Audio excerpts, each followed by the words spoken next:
Please pray with me. May the words of my mouth and the meditations of all of our hearts be acceptable to you, Creator God, our rock, and truly our Redeemer. Good morning. I've been thinking about Christmas a lot this year. I imagine that I'm not the only one, and perhaps my thoughts are not as different as I believe them to be, but yes, Christmas. And not just the day, but the season of Christmas. Bear with me here. The Christmas of my childhood was one of the few times my family felt like a family. We had our traditions and values, and I seem to remember that the Boston Symphony Orchestra and Handel's Messiah as a part of our Christmas Eve ritual. And then, of course, there were the presents on Christmas morning. Did I believe in Santa Claus? I'm not quite sure, to be honest, but I was also a pragmatic young boy, so sure. For one day, the love for family and the family that loved me back was the takeaway. Presents sure helped, but for at least one day, my parents remember why they did what they did and who they did it for. So what or whom am I thinking about? In one word, I'm thinking about Joseph. So let me offer this from a sermon from the Reverend Garth Wayfritz Hansen, pastor of Grace Lutheran Church and chaplain of the Good Samaritan Society's Southridge Village, Medicine Hat, Alberta, as a way of explanation. In the first act of this divine drama, God speaks to Joseph in a dream through an angel, a messenger of God, commanding him to get up, take the child and his mother, and flee to Egypt, and remain there until I tell you. For Herod is about to search for the child and destroy him. Wow, what a message. No romantic picture or idealistic picture of Christmas here. Rather, we have the harsh, cold reality of a tyrant ruler, Herod, who is determined to shed innocent blood. He's doing everything possible to kill the Christ child. According to Jewish historian Josephus, Herod was an extremely cruel man who seems to have had no problems in ruling by evil means. Herod ordered the execution of 3 of his sons, and at his burial, one member of every family was to be slain so the nation might really mourn. However, Herod did not manage to kill Jesus. Joseph, Mary, and Jesus fled to Egypt and lived there as refugees until after it was safe to return back to the Promised Land. After Herod had died, in fulfillment of the prophecy of Hosea chapter 11, verse 1, out of Egypt I have called my son. As much as we might think that this passage is about Herod, an oftentimes cruel and capricious ruler, I am focused on Joseph. Yes, that Joseph, the carpenter, the remarkably woke man who, even in the face of Mary's pregnancy, found a way to seek an easier, softer way to let her out of their marriage. And then, a witness to an angelic visitor who tells him that all is good. Mary is not complicit, and that the son who will be born to him is the Son of God. Imagine being in Joseph's shoes and carrying that weight.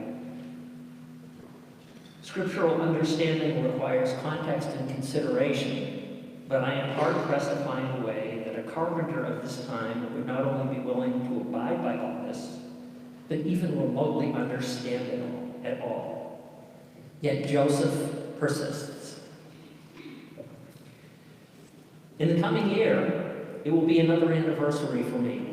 In 2020, I will have been in the United States for 60 years as a legal immigrant. My story, such as it is, an unemployed father looking for work, a mother who had never left St. John's, Newfoundland, let alone Canada, and had me and my 3-year-old sister to take care of. We came because this was a place of providence and possibilities. We came because what we had was not sustainable. We came because we had to. There is more to this story, and some of you already know, but I am only now realizing the burden my father faced in undertaking what was even then a difficult challenge. A family unmoored, a wife without family except for a husband in need, and 2 very small children. A world that was unsettling in all of the little ways. Was there some self-interest there? Yes, of course. But there was also the desire to see a family, his family, my father's family, find a better life. Back to Joseph. How does one travel with such baggage and not lose hope? How does one uproot a family without knowing what is there waiting for you? And what would make that risk even remotely bearable? Is it a fear of knowing the repercussions of staying, or was there something else? There was the mandate from Herod, of course, but there was something more. This last week, we celebrated the reunification of a Honduran family that represented to many of us a bona fide Christmas miracle. Parents that decided to risk almost everything in the interest of providing a better life for their 4 children. They left their home in uncertainty and arrived here with even less. And did they find hospitality? Were they welcomed? Were they given a place to stay and food to eat in the tradition of other travelers? I don't know much of the details of their story, but I do have an idea of what happened here in San Francisco, where a well-placed banner served as an invitation for one father to come inside and ask for help. That help, always well-intentioned, even when we weren't sure what we were doing bore good fruit, and indeed provided for that miracle. In the same way, Joseph, tired and confused, and traveling with a pregnant young woman, was desperate when he came to that inn and begged for a place to stay for he and Mary. He didn't rail against the inequities of a place that could only offer a stable for his family, but was grateful for having a place to stay. That innkeeper wasn't able to offer much, but it was enough. And I'm sure that, like our Alex, that thought was a sustaining one. And somehow they survived the day, and the baby was born.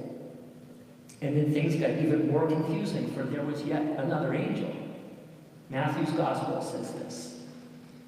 Now after they had left, an angel of the Lord appeared to Joseph in a dream and said, "Get up, take the child and his mother and flee to Egypt, and remain there until I tell you, for Herod is about to search for the child to destroy him."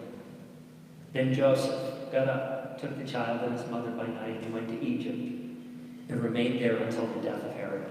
This was to fulfill what had been spoken by the Lord through the prophet. "Out of Egypt I have called my son."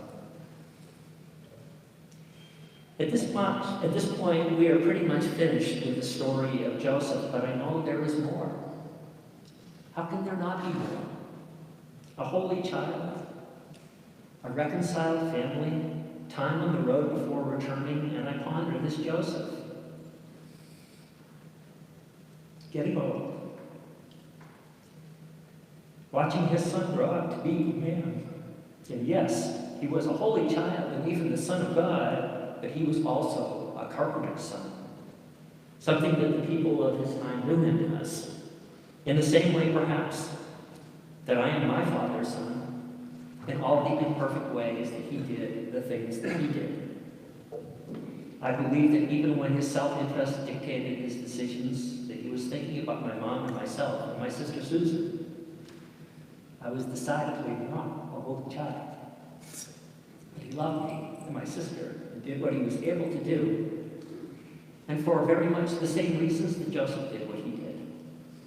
And Joseph, who I think about daily thanks to the images that are captured in the news and on social media.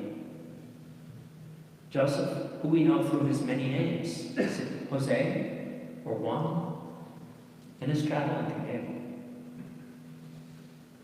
Martha or Maria?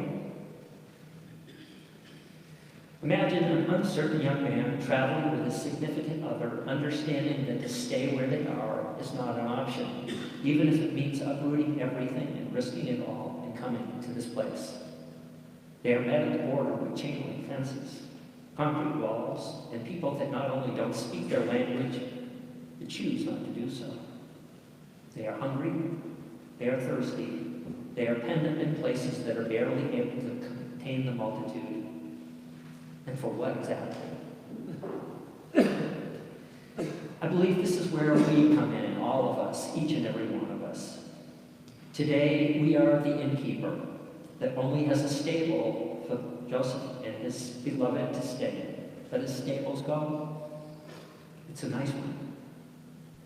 And yes, we can help with the food, maybe even offer some babysitting. And then there is Google Translate to help us communicate. And no, none of this is as good as we'd like it to be, but what we offer is good because it comes from God. Our time as a sanctuary church has been an important one, and one that to me defines who we are as a people. And we learn, and the next family that appears at the door will be welcomed, and we will make sure that Joseph or Juan or Jose will know that. And for a brief moment, that angelic dream will be easy enough to comprehend. This morning I think about Joseph and all the other Josephs. The Josephs that are without food because the little they have goes to their family. The Josephs who are behind bars for the sin of not speaking English, for desiring a better life for those who they hold most dear. For the nameless and the faceless that seek what we have in plenty when they have little. We ask these things in your name.